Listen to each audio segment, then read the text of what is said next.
Tómame en tus brazos, borra mi temor, atráeme hacia ti y toda duda se irá. Quítame el orgullo y lléname de amor. Cristo, Cristo, Cristo.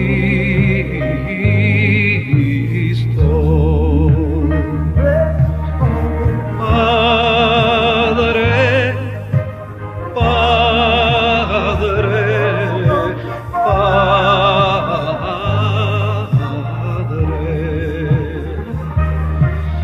Espíritu, Espíritu, Espíritu,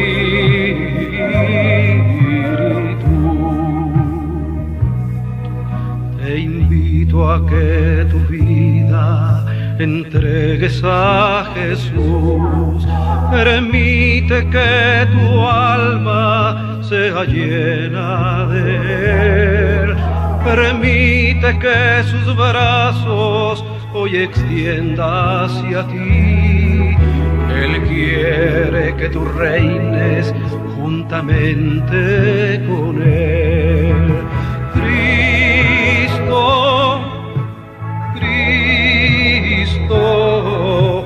Cristo.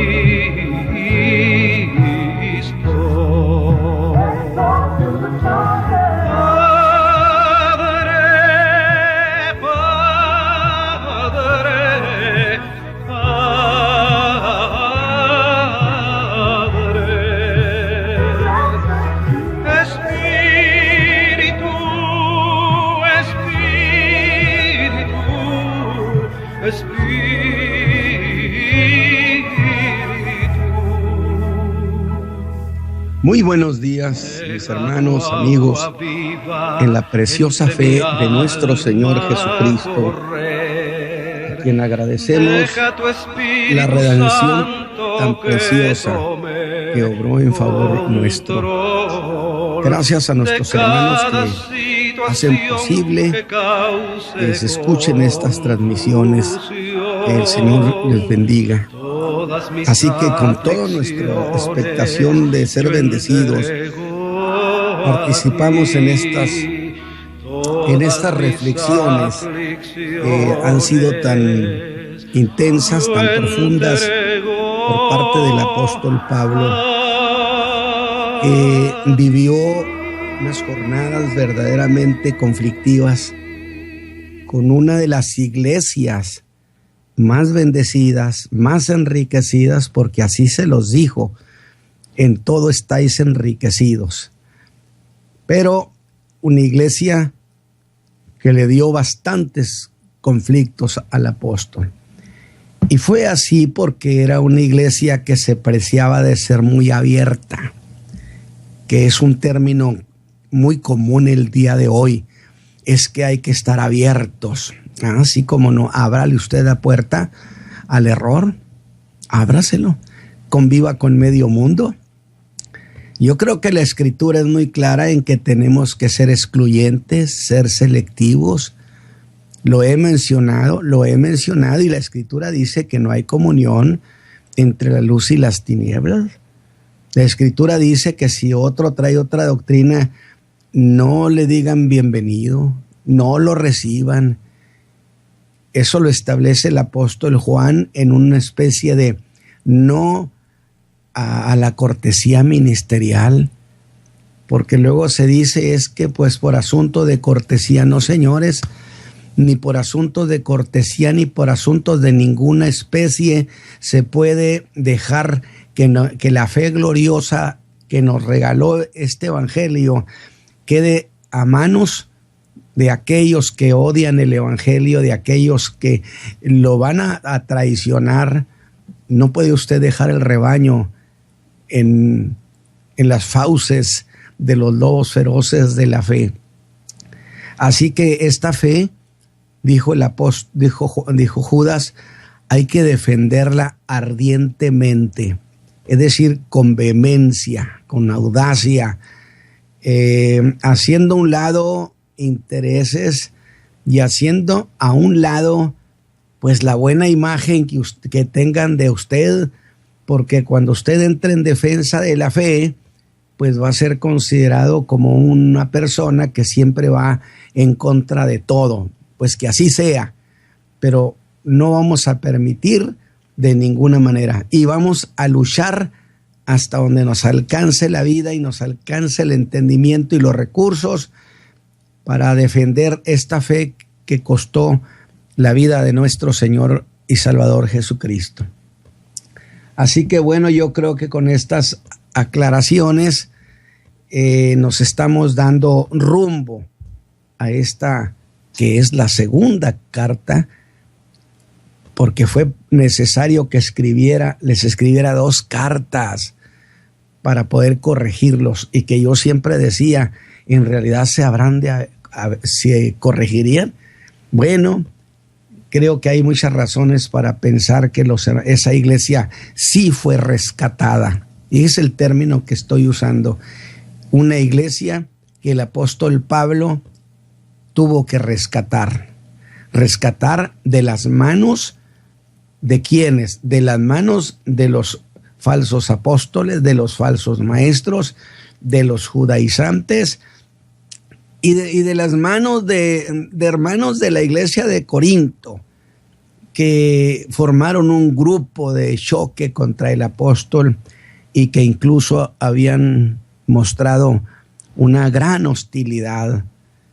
Tanto así que yo mencioné en uno de los mensajes que hubo un viaje que el apóstol Pablo debió hacer de Éfeso a Corinto, un viaje rápido que no está consignado en el libro de los Hechos, y me parece razonable que no lo escribiera. Yo tampoco lo hubiera hecho, porque fue maltratado de manera muy grosera, muy altanera, por parte de algunos en Corinto, de tal manera que le hemos llamado el viaje de la tristeza, y que cuando Pablo va a Corinto, ya como va en esta vez, manda esta carta, esta segunda carta por delante, y les dice que no quiere tener tristeza sobre tristeza.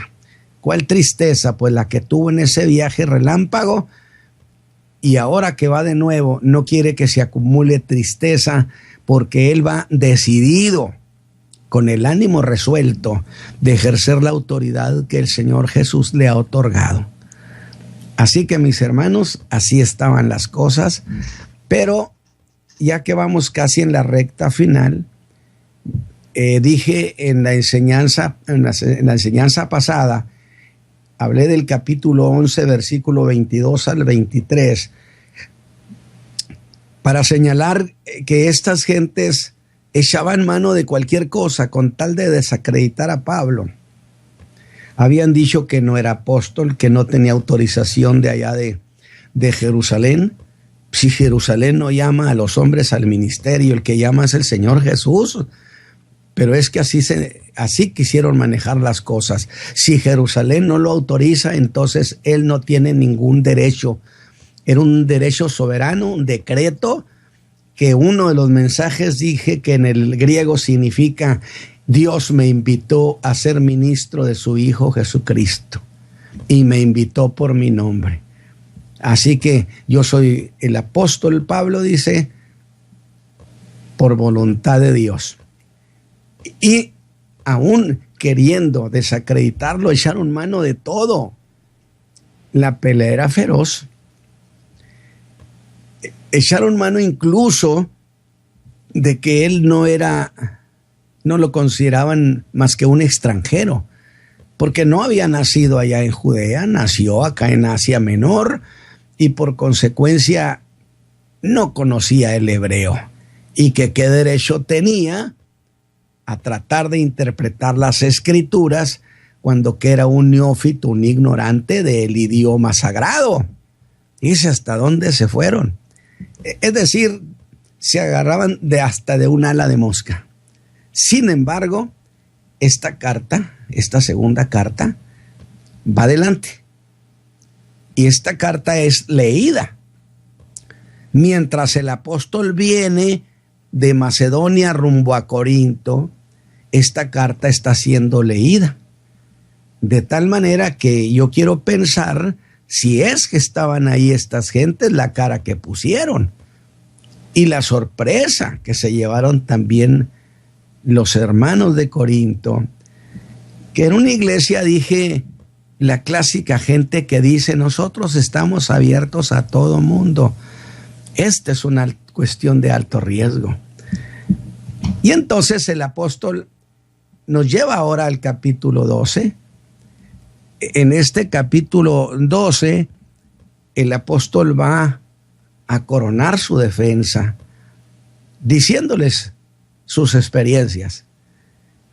Experiencias que habrían de rebasar por mucho lo que contaban este club de predicadores élite, que se habían hecho una gran propaganda donde yo te alabo, tú me alabas, yo te recomiendo, tú me recomiendas, y los hermanos de Corintios estaban pues impresionadísimos, de tal manera que debieron pensar: pues es una locura que el apóstol, que Pablo, yo creo que ya ni apóstol le querían decir, es una locura que Pablo quiera compararse con esos. Y fíjese que tenían razón, porque Pablo no se comparó nunca con ellos, se comparó con aquellos apóstoles. Y cuando usa el pronombre demostrativo aquellos, se está refiriendo a gente que está distante, que está lejos. ¿Cuáles? Los apóstoles que anduvieron con Cristo. No estos que se decían apóstoles y que andaban aquí alrededor de la iglesia de Acaya. Para ellos no hubiera usado el pronombre demostrativo aquellos, sino hubiera dicho estos o esos, para referirse gramaticalmente a los que están cerquita. Entonces, de ninguna manera, yo dije cómo los iba a reconocer como grandes apóstoles cuando que les acababa de decir que estaban haciendo el mismo trabajo que la serpiente había hecho con Eva, engañándola. Muy bien, pues entonces quiere decir que esta iglesia estaba en peligro. Y ahora entramos con el apóstol al capítulo 12. Acuérdese de una cosa. Como el apóstol era un hombre que hablaba de cuestiones muy trascendentes, espirituales. Y los hermanos de Corinto iban por el carril de la carnalidad. Pues era imposible que por esa ruta pudieran entender la dimensión de lo que Pablo hablaba. Y se los dijo: yo no puedo hablarles a ustedes como espirituales, sino como a carnales. Y las pruebas ahí están, las divisiones, los pleitos, las contiendas que ustedes tienen. Un hermano demanda al otro en los tribunales y lo despoja de sus bienes. No me digan que no son carnales. Entonces, debido precisamente a que el apóstol Pablo hablaba de cuestiones de muy alto nivel, llegaron a considerar pues que Pablo deliraba, que hablaba de cosas pues muy fuera de, ahora sí que de este mundo. Y se llegó a correr la versión de la posibilidad que el apóstol Pablo padeciera cierta locura. Y claro, los enemigos del apóstol capitalizaron eso, corriendo la versión de que pues que Pablo padecía ciertos síntomas de locura. Cosa que el apóstol Pablo ahora capitaliza también, porque no hay duda, el apóstol Pablo era un genio en eso, en estas cuestiones, o tenía genialidad. Y entonces él dice: bueno, hermanos, pues entonces toleren mi locura. ¿Saben por qué? Dice: pues porque voy a empezar a hablar muy bien de mí. Si a los otros les toleran sus fantasías, a mí tolérenme tolérenme como un loco. Y es más, tolérenme solo un poquito, con eso tengo. Y dentro precisamente de eso que él llama su locura, es donde entra el capítulo 12 también, porque va a hablar de cosas extraordinarias. De tal manera que le voy a leer a usted el pasaje del capítulo 12 de 2 de Corintios, del 1 al 10, que es posible que en varios mensajes apele al mismo pasaje, porque hay tantas cosas con el apóstol que luego son cosas que se nos quedan por ahí olvidadas en algún rincón. Y dice el apóstol: cierto, no me es conveniente gloriarme, mas vendré a las visiones y a las revelaciones del Señor. Conozco a un hombre en Cristo que hace 14 años, si en el cuerpo, no lo sé, si fuera del cuerpo, no lo sé, Dios lo sabe, fue arrebatado hasta el tercer cielo. Y conozco tal hombre, si en el cuerpo o fuera del cuerpo, no lo sé, Dios lo sabe, que fue arrebatado al paraíso, donde oyó palabras secretas que el hombre no puede decir. De este tal me gloriaré, mas de mí mismo nada me gloriaré, sino en mis flaquezas. Por lo cual, si quisiere gloriarme, no seré insensato, porque diré verdad. Empero lo dejo, porque nadie piense de mí más de lo que en mí ve u oye de mí. Y porque la grandeza de las revelaciones no me levante descomedidamente, me es dado un aguijón en mi carne, un mensajero de Satanás que me afeté para que no me enaltezca sobremanera. Ahí vamos a dejar la lectura esta mañana y vamos a entrar junto con el apóstol a este capítulo, porque apenas ponemos el pie en el versículo 1 y nos sorprende con la declaración que está haciendo. Y no puedo dejar de mencionarle que el apóstol en este capítulo 12 sigue haciendo defensa de su apostolado. Pero hay que precisar que la defensa que está haciendo, escúcheme bien, no la está haciendo ante aquellos falsos apóstoles, ante los judaizantes, ante los falsos maestros, que tenían tan impresionados a los hermanos corintios, porque la iglesia de Corintio era impresionable, como tanta iglesia al día de hoy, porque estos sin duda seguirían siendo enemigos del apóstol Pablo, y creo que por siempre, como lo son hasta el día de hoy los que descienden de esa rama, enemigos del apóstol Pablo. Él hace su defensa, pero ante la iglesia, que habiendo creído las versiones que estos hicieron contra el apóstol, corrían el riesgo de ser llevados, como dijo el apóstol, a recibir otro evangelio. No que haya otro, pero eso que parecería el evangelio, pero que lo han cambiado tanto que es el equivalente de otro evangelio. Por lo tanto, lo que procedía que hiciera el apóstol era rescatar la iglesia para conservarla en la verdad del evangelio de Jesucristo. Era una iglesia que necesitaba ya ser rescatada. Por pocos esa iglesia la perdía el apóstol Pablo y la historia del cristianismo fuera otra. Es por eso que la defensa que hace el apóstol ha ido en dos direcciones. Una, la defensa de su persona. Otra, la defensa de su enseñanza, de su evangelio. en defensa de las cosas que el Señor Jesús le había revelado a él y a ningún otro apóstol. Y yo he sostenido esta idea bíblica, por supuesto. Si a Pablo le explicó el Señor Jesús el Evangelio, digo, porque le había dicho, le había advertido, te voy a mandar lejos a los gentiles. Y lo propio sería, ¿y qué les voy a decir a los gentiles?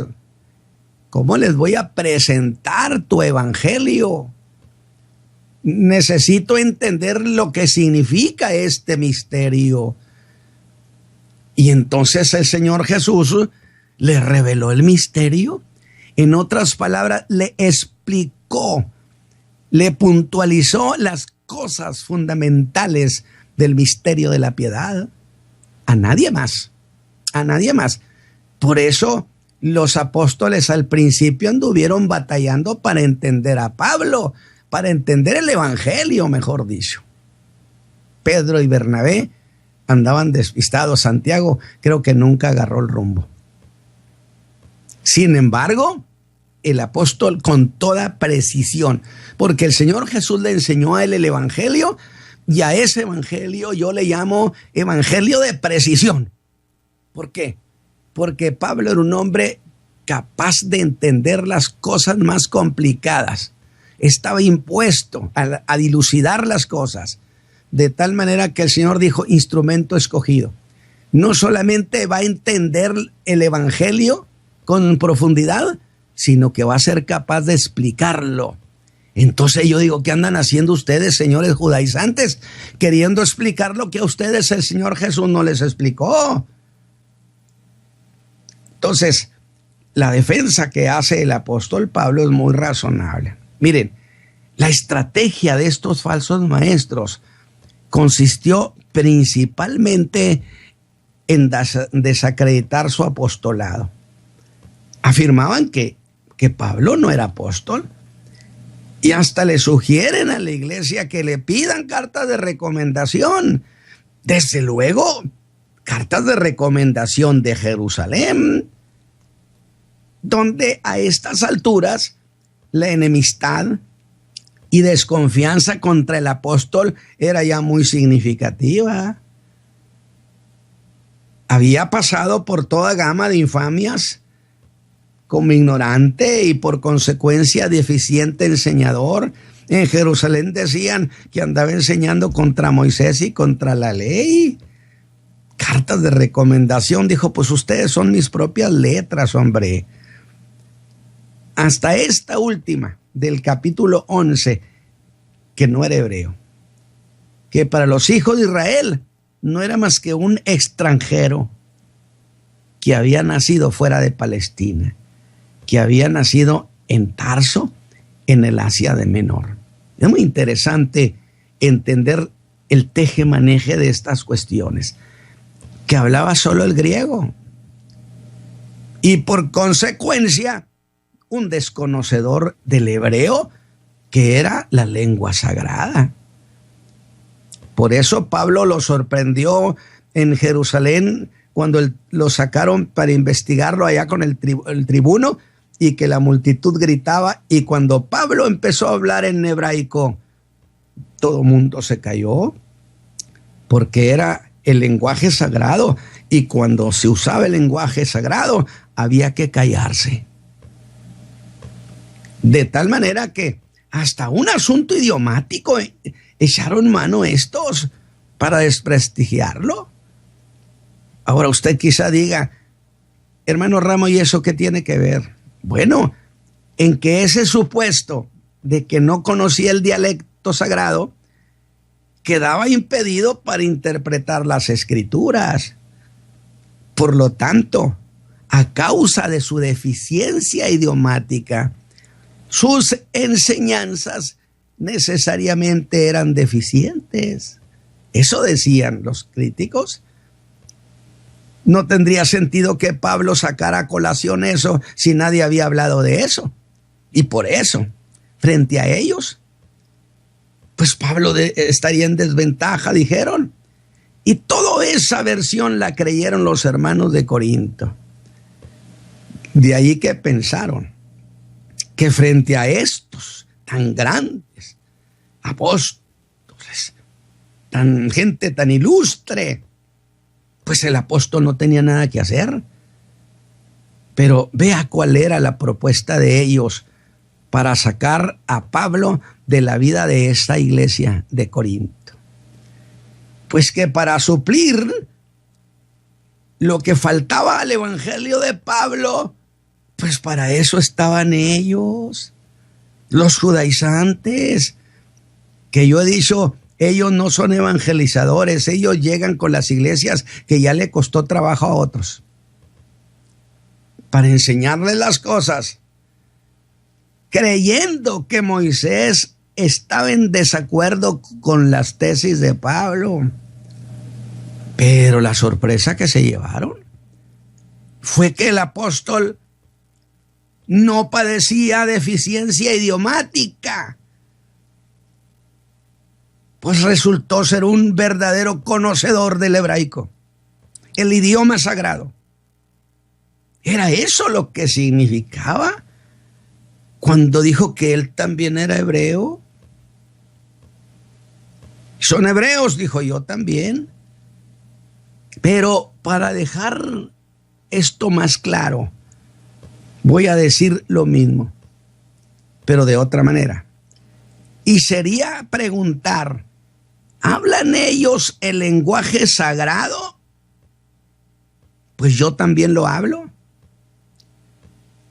Y en eso soy hebreo de hebreos, señores. Por lo tanto, soy un verdadero hebreo. Pues todo aquel que se considerara hebreo debía hablar con facilidad, con plenitud, ese lenguaje sagrado. Y fue así, en este contexto, que estamos entrando al capítulo 12. Venimos de ver al apóstol que ha ido subiendo de audacia con eso que llamó su locura. Y apenas poniendo nuestro pie en el versículo 1 del capítulo 12, nos recibe de esta manera: cierto que no me es conveniente gloriarme, mas vendré a las visiones y las revelaciones del Señor. En verdad, no me conviene gloriarme, ensalzarme a mí mismo, pero a pesar de todo eso, voy a hacerlo. Vendré a las visiones y a las revelaciones del Señor. Aunque habrá de decir en el verso 6, aunque si quisiera gloriarme, no seré insensato. Voy a gloriarme, pero en realidad no quiero gloriarme. Pero si quisiera gloriarme, no sería insensato. No seré un falto de cordura, porque no estoy hablando fantasías. Y usted sabe que la iglesia contemporánea es amantísima de las fantasías. Porque diré verdad. Algo así como, no me conviene, pero sí es cierto lo que les voy a decir. Y al decir esto, me lleva a pensar que si en el 11 les cuenta de todos sus sufrimientos, digo, porque, oye, espéreme, yo lo que quiero que usted note es que Pablo, entre el capítulo 11 y el 12, habla de cosas que no están consignadas en el libro de los Hechos. Y que si no nos las hubiera contado allí, nunca nos hubiéramos enterado. Porque allí en el 11 hizo una lista de sus sufrimientos, que había estado en 3 naufragios, que uno de ellos estuvo en lo profundo de la mar, en muertes muchas veces, azotado, apedreado, que había estado en cárceles muchas veces. Y todo lo que Dios había hecho por medio de él es porque jamás, escúcheme bien, mire hermano, quiere decir que si ahora les está contando a los corintios en esta carta, 14 años después, sería, después de que había sucedido tanta cosa, todo lo que Dios había hecho con él, jamás se los había contado en su predicación, en sus testimonios, jamás les había dicho ninguna cosa a los corintios. Usted sabe que normalmente el suceder del día, el que lo predica lo cuenta en la noche, mientras está hablándole a la iglesia. ¿Sí? Pablo no había hablado. Lo que había padecido y lo que había pasado con él por 14 años, no se los contó. Usted me dice, ¿dónde saca 14 años? Pues va a decir, esto de las visiones y revelaciones me sucedieron hace 14 años. Y entonces yo diría, santo Dios, si no les habías dicho nada a los hermanos.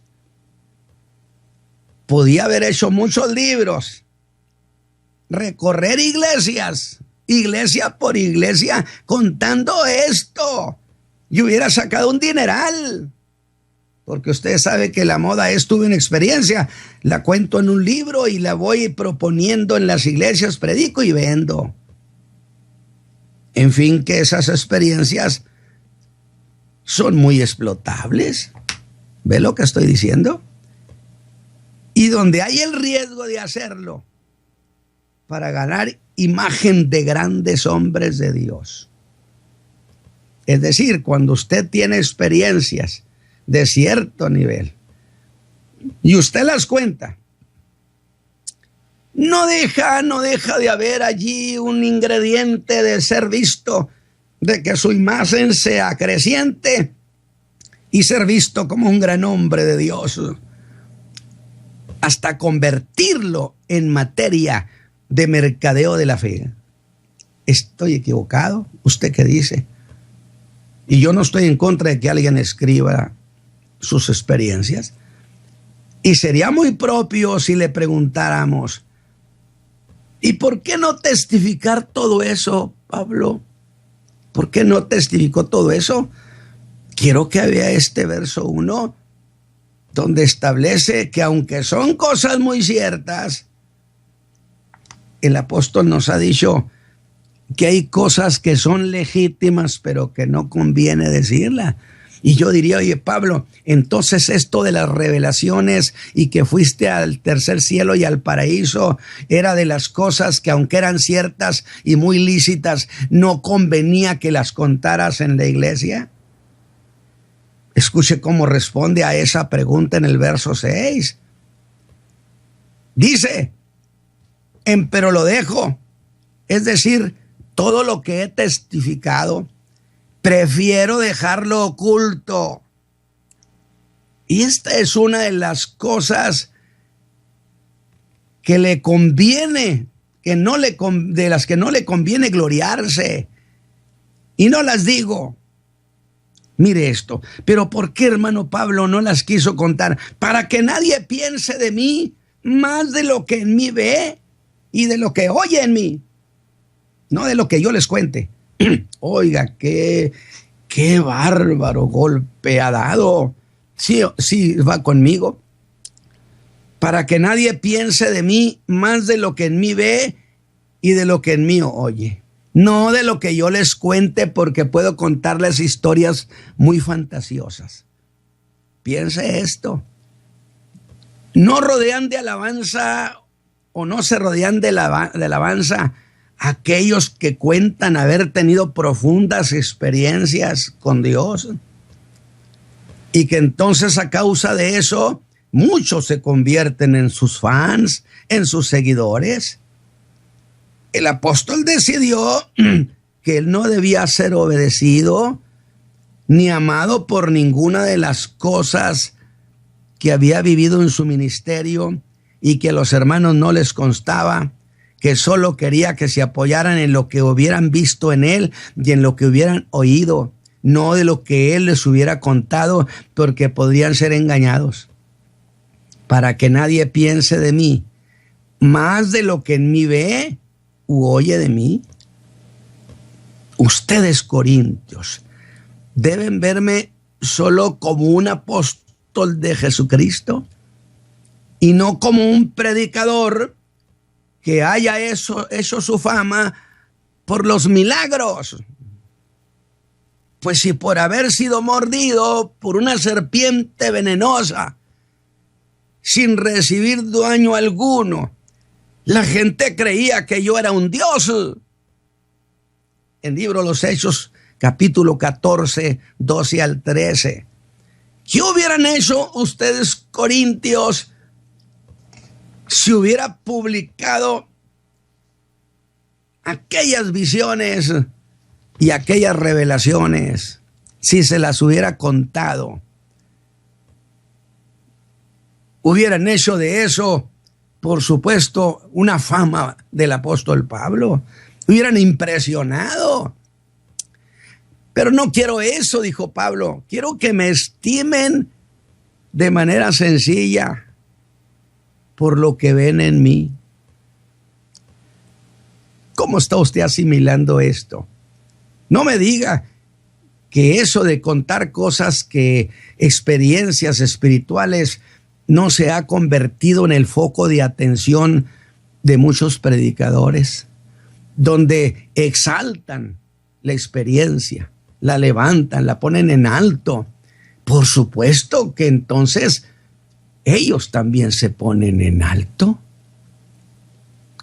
Su imagen se levanta.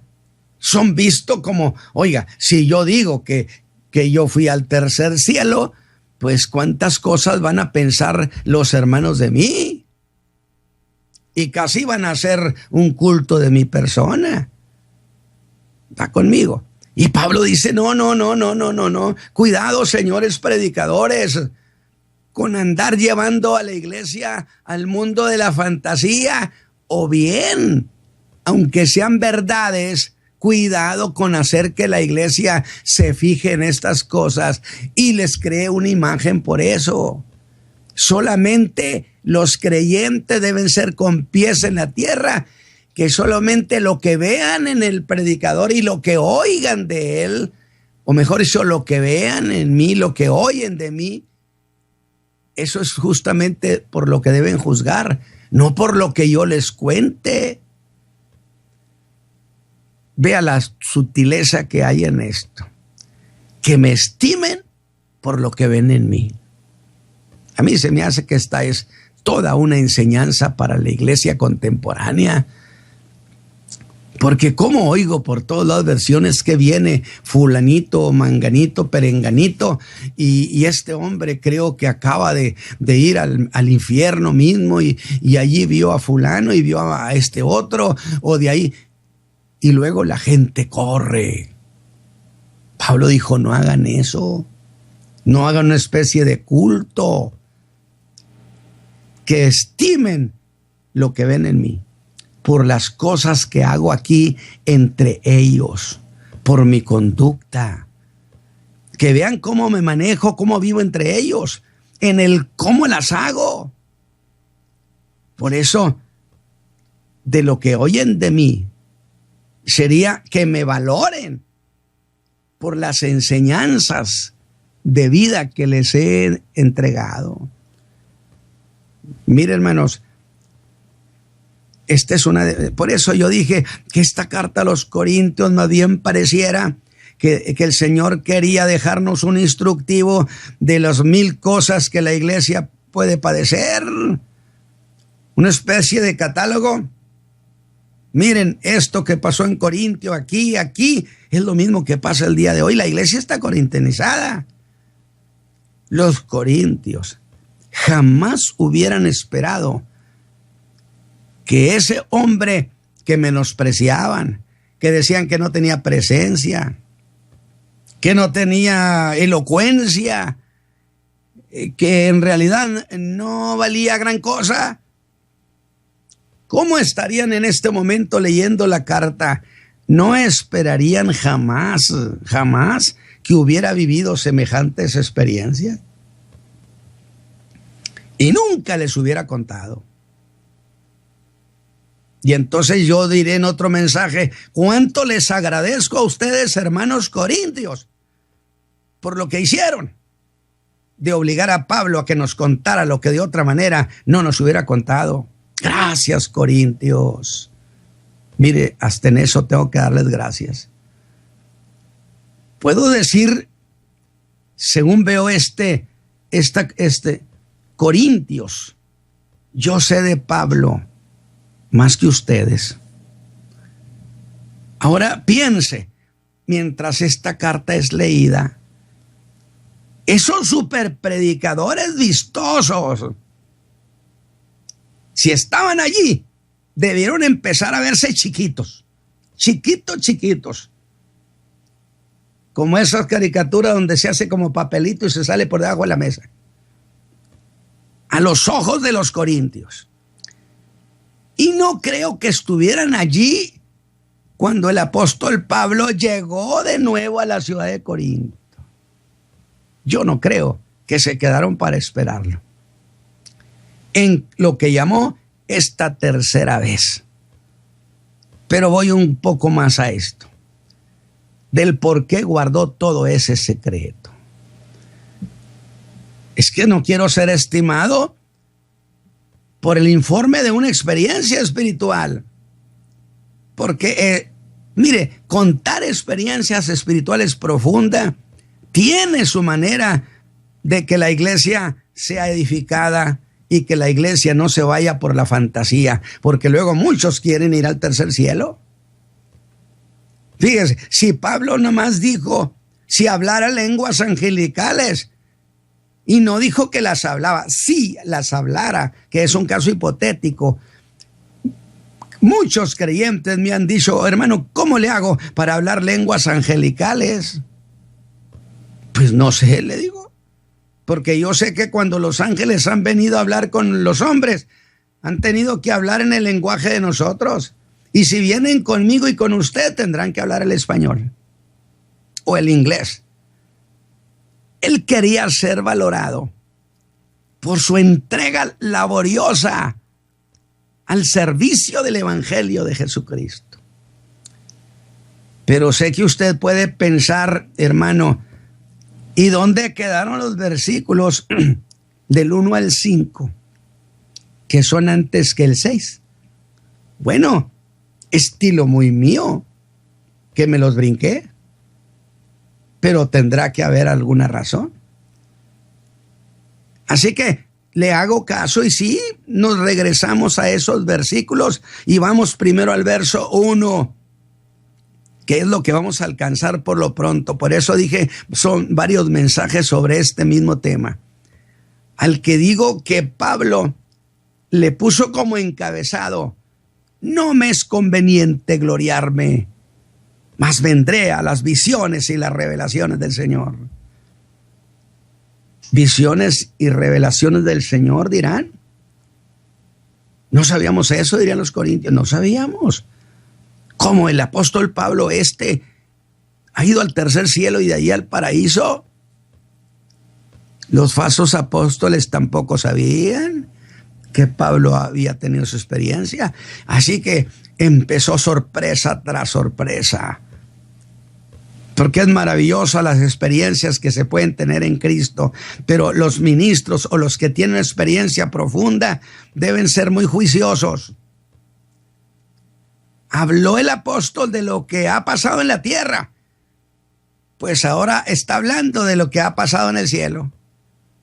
Y yo puedo imaginarme, hermanos, a los corintios boquiabiertos, alabado sea Dios. Leeré el verso 2 al 5.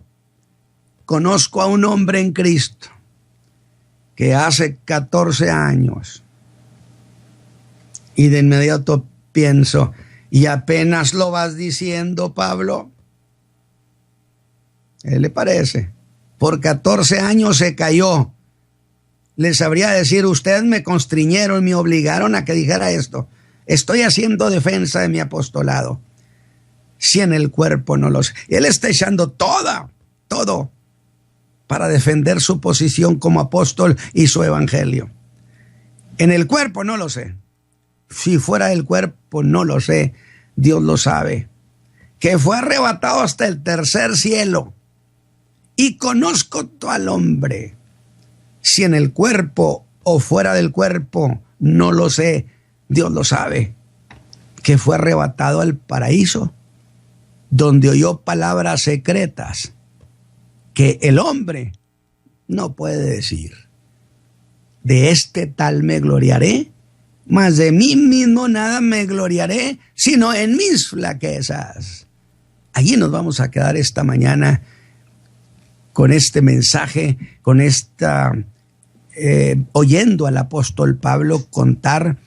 Empezó hablando en primera persona. No me es conveniente gloriarme, pero voy a venir a las visiones y las revelaciones. Habló en primera persona, habló de él, pero luego entonces empieza a hablar en tercera persona como si se tratara de alguien extraño, ajeno a él. Y allí nos vamos a quedar porque necesitamos reflexionar esta cuestión tan linda. Mis hermanos, que el Señor me los bendiga de manera abundante. El Señor les guarde.